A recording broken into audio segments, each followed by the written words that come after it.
Now, demand for COVID testing has never been so high here in North Carolina, and state health officials say it could stay that way for the rest of the month. So what are they doing to deal with the long lines or the struggle that some people are having just finding a test, an at-home test specifically? Capitol reporter Michael Hyland is live for us tonight in Raleigh. And Michael, you talked to the governor about this and state leaders. What do they have to say?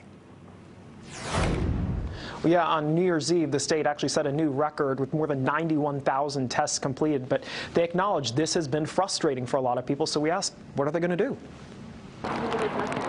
With Omicron spreading quickly, tens of thousands of people in North Carolina are trying to get tested every day, which Governor Roy Cooper urged them to do. We've had a record number of tests over the holidays, and that's a positive thing. But that demand has also made it hard to find rapid tests or make appointments in many communities. I recognize that this is frustrating during these record high moments in testing, and so we'll continue to work to increase access as much as possible. Related to that, we have seen people really struggling to find the at-home tests at the drugstores and in other places. Are you looking at doing anything else to increase the availability of testing, including opening up any more sites or getting more tests that the state could be sending to people's houses? Great question. So we continue to work to procure additional tests. I think it's important to remember that these tests are a national, if not international, product, and so there's a lot of supply chain issues as we're working to secure those. And we did distribute many of those on the eve of the holiday period, and of course now we are working to increase access point with our vendors. DHHS Secretary Cody Kinsley says demand will remain very high all month. What planning are you all doing to ensure there's not this scramble that people are going through to try to get testing done? I'm also really hopeful.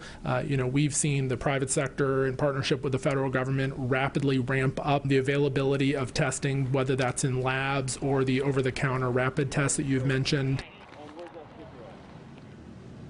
The Biden administration recently announced a plan to make 500 million rapid tests available to send directly to people's homes. Governor Cooper said he talked to White House officials today, but it's still not clear precisely when those tests are going to become available. Live in Raleigh, Michael Hyland, CBS 17 News. Another wait and see. Michael, thank you.